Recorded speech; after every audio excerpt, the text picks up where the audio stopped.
गरीब और मध्यम वर्ग के लोग हमेशा ये सोचते हैं कि पैसों को कैसे कमाया जाए, पर वहीं पर अमीर आदमी जो होता है पैसा उन्हें कमा कर देता है। तो नमस्कार दोस्तों, मेरा नाम है मनीष सोनी और आप देख रहे हैं जॉय विद एमएस। तो आज हम बात करने वाले हैं रिच डैड और पुअर डैड के चैप्टर 2 में। स्कूल जाओ और मेहनत करो, ये आपने कई बार सुना होगा। आपके रिश्तेदार बोलते होंगे, घर के मेंबर बोलते होंगे, पड़ोसी बोलते होंगे, सिर्फ पढ़ते रहो। एक टाइम तक हमें भी यही लगता था कि पढ़ना बहुत जरूरी होता है और आप अपनी पूरी लाइफ पढ़ते रहो। पर कब तक पढ़ना है हमें ये पता होना चाहिए, क्यों पढ़ना है हमें ये पता होना चाहिए। स्कूल जाना जितना जरूरी है उतना ही जरूरी है ये जानना कि हमें स्कूल जाकर पढ़ाई कर कर क्या प्रॉफिट होने वाला है और ये कर कर हमें क्या मुनाफा होगा।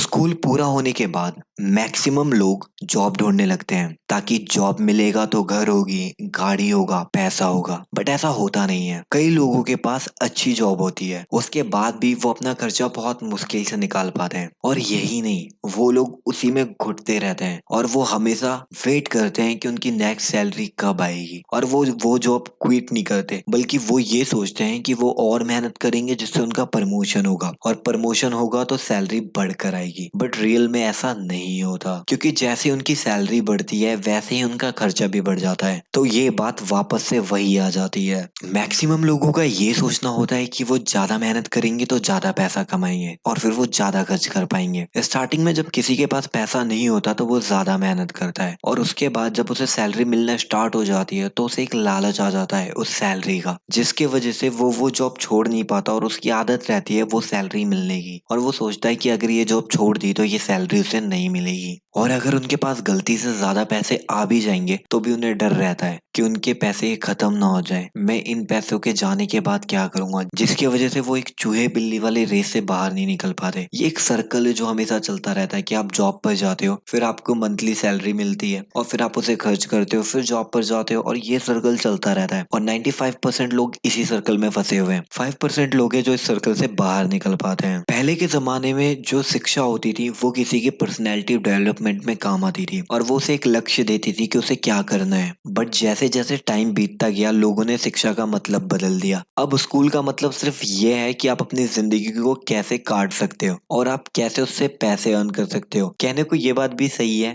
क्योंकि टाइम के साथ हर चीज बदलती है और बदलना बहुत जरूरी है, क्योंकि अगर आप नहीं बदलेंगे तो आप खत्म हो जाएंगे। बच्चों को स्कूल की पढ़ाई खत्म होने के बाद, कॉलेज खत्म होने के बाद सोचना पड़ता है कि उन्हें अपने व्यवसाय के लिए क्या करना है, जॉब करनी है, पैसा कमाने के लिए करना क्या है। तो इससे बढ़िया है कि बच्चों को बचपन से सिखाया जाए कि पैसों को कैसे कमाया जाता है, ताकि उन्हें पहले से ही पता हो कि उन्हें कमाने के लिए क्या क्या करना पड़ेगा, ताकि आने वाले टाइम पे वो अपनी मुसीबत का खुद सामना कर सके और खुद पैसे कमा सके। यहाँ पे रॉबर्ट कियासाकी ने ये भी बताया है कि पैसे कितने भी जरूरी हो, पर वो रिश्ते से ऊपर नहीं होने चाहिए। पैसे से ऊपर हमेशा रिश्ता होना चाहिए, पैसे को कभी भी रिश्तों से ऊपर ना ले जाया जाए। इसी पर रॉबर्ट कियासाकी ने बताया था कि उसके दो डैड थे। एक डैड कहते थे कि मैं ये चीज नहीं खरीद सकता, जबकि दूसरे डैड कहते थे कि ये चीज मैं कैसे खरीद सकता हूँ। दोनों की सोच में फर्क था। पहले वाले सोचते थे कि मैं कैसे खरीद सकता हूँ, और दूसरे सोचते थे कि मैं इसे नहीं खरीद सकता। तो जिस व्यक्ति की जैसी सोच थी उसने अपनी लाइफ वैसे ही बिताई। पहले डैड बड़ी मुश्किल से अपना खर्चा निकालते थे, जबकि दूसरे डैड के नीचे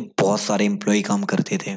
ग्रेजुएट होने के बाद आधे बच्चों को तो पता ही नहीं होता उन्हें करना क्या है, जिसका मतलब ये होता है कि कहावत आपने सुनी होगी कि जाना था जापान और पहुंच गए चाइना। तो इसीलिए कहना यह है कि बचपन से ही बच्चों को सिखाया जाए कि उसे पैसे कैसे कमाने हैं, पैसे को मैनेज कैसे करना है, और जो पैसे उसके पास है उसे ग्रो कैसे करना है और एक रिच आदमी कैसे बनना है। तो दोस्तों, ये था chapter 2 rich dad and poor dad का। अगर आपको अगला चैप्टर चाहिए तो सब्सक्राइब करके नोटिफिकेशन बेल दबा देना और कमेंट में लिखना कि यस अगला चैप्टर चाहिए। और डेली यहाँ पे 2 वीडियो अपलोड होती हैं जो तुम्हें नॉलेज देंगी, और अगर नॉलेज मिले तो सब्सक्राइब कर देना।